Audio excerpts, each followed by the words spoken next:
1:05 उपसभापती पदाची निवडणूक आहे आणि याच्यामध्ये सचिन भाऊ अहिर फार मोठ्या मताधिक्याने निवडून देतील ही आम्हाला सगळ्यांना खात्री आहे.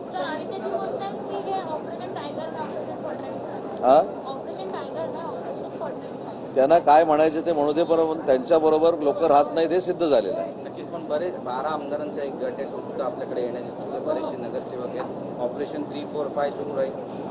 आज आधी उपसभापती पदाची निवडणूक होऊ दे, त्याच्यामध्ये आमचा विजय संपादन होईल. काल सचिन भाऊंनी आपल्याच पत्रकार परिषदेमध्ये अनेक गोष्टी तिकडे सांगितलेल्या आहेत. सचिन भाऊंसारखा एक कार्यक्षम नेता मुंबईतला, त्याचा संपर्क महाराष्ट्रामध्ये आहे. त्यांनी अनेक कामगार संघटनांमध्ये नेतृत्व केलेलं आहे. कामगारांच्या प्रश्नाशी त्यांना जाण आहे. गिरणी कामगारांचं ते नेतृत्व करतात. शेतकऱ्यांच्या प्रश्नावर देखील अनेक वेळा त्यांनी प्रश्न उपस्थित केलेले आहेत.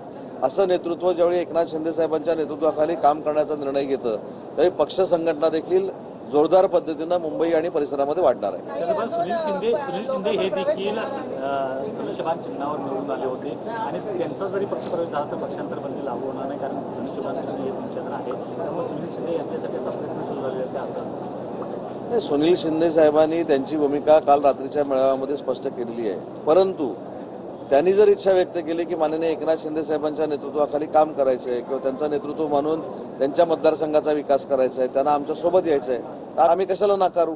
शेवटी सुनील शिंदे देखील एक सक्षम नेतृत्व त्या भागातलं आहे. अतिशय चांगल्या पद्धतीने ते काम करतात आणि असं नेतृत्व जरी आम्हाला मिळणार असेल तर आम्ही नाकारण्याचा प्रश्नच येत नाही.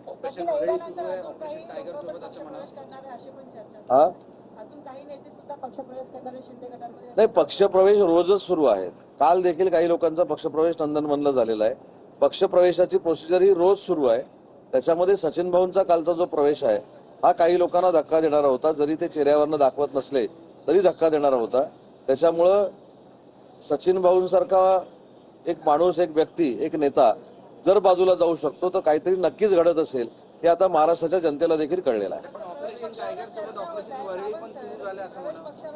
नाही, ऑपरेशन टायगरचाच ऑपरेशन वरळी हा भाग आहे. मराठी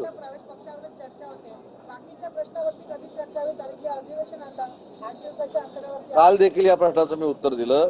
नगर विकास विभागाचा प्रभारी मंत्री म्हणून काल मुंबई शहरातल्या नालेसफाईवर चर्चा झाली, शेतकऱ्यांवर चर्चा झाली, कामगारांवर चर्चा होते, मराठी भाषेवर चर्चा झाली, उद्योग विभागावर चर्चा होते. राजकीय भाग हा वेगळा आहे, परंतु या सभागृहामध्ये रोज प्रश्नोत्तर होतात, रोज लक्षवेधी होतात, रोज अर्ध्या तासाच्या चर्चा होतात. त्याच्यामुळे सगळ्या आयुधाचा वापर करून महाराष्ट्राला न्याय देण्याची भूमिका जसे आम्ही मंत्री घेतोय तसं प्रत्येक आयुधाचा उपयोग करून आम्हाला प्रश्न विचारण्याचं काम हे आमचे सगळे सभासद करतायत.